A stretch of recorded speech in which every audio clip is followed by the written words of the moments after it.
Le principe et règles du droit international humanitaire sont contenus dans de nombreux traités ou conventions multilatéraux liant les États parties à ceux-ci, ainsi que dans le droit coutumier qui s'applique à tous les États.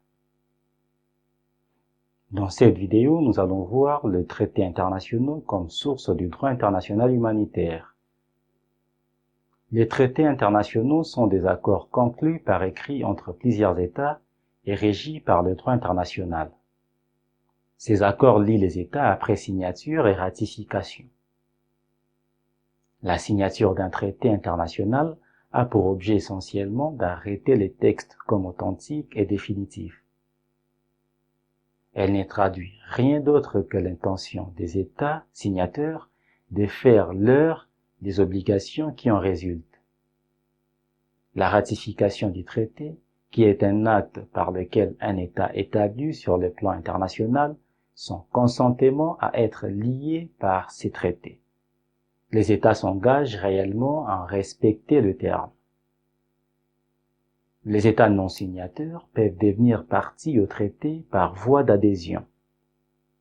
Les traités internationaux qui fondent le droit international ne lient que les États qui les ont ratifiés ou y ont adhéré. Ces États partis au traité sont liés par ces obligations. Cela implique qu'ils doivent prendre toutes les mesures nécessaires au niveau national pour assurer la mise en œuvre de ces traités. En particulier, ils doivent veiller à transférer dans leur propre droit national le terme du traité en question, pour que celui-ci produise ses effets vis-à-vis de leurs ressortissants.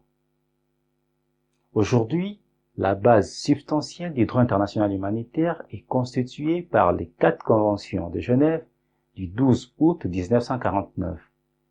Convention de Genève 1 pour l'amélioration du sort des blessés et des malades dans les forces armées en campagne.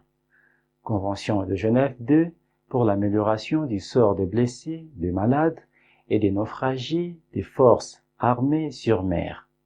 Convention de Genève 3 relative au traitement des prisonniers de guerre. Convention de Genève 4 relative à la protection des personnes civiles en temps de guerre. Mais aussi dans les 2 protocoles additionnels aux conventions de Genève, protocole additionnel 1 relatif à la protection des victimes des conflits armés internationaux, protocole additionnel 2 relatif à la protection des victimes des conflits armés non internationaux. Au 15 mai 2012, les 4 conventions ont été ratifiées par 194 États, soit tous les États reconnus au sein des Nations Unies, à l'exception du Soudan du Sud. Le protocole additionnel 1 par 172 États et le protocole additionnel 2 par 166 États. Les autres principes conventionnels du droit international humanitaire sont les suivantes. La déclaration de Saint-Pétersbourg a l'effet d'interdire l'usage de certains projectiles en temps de guerre. Les conventions de La Haye du 29 juillet 1899 traitant notamment de lois et coutumes des guerres et de la guerre maritime. Le protocole de Genève de 1925 concernant la prohibition d'emploi à la guerre des gaz asphyxiants, toxiques ou similaires et le moyen bactériologique. Vous trouverez la liste de toutes les conventions qui régissent le droit international humanitaire dans la description de la vidéo.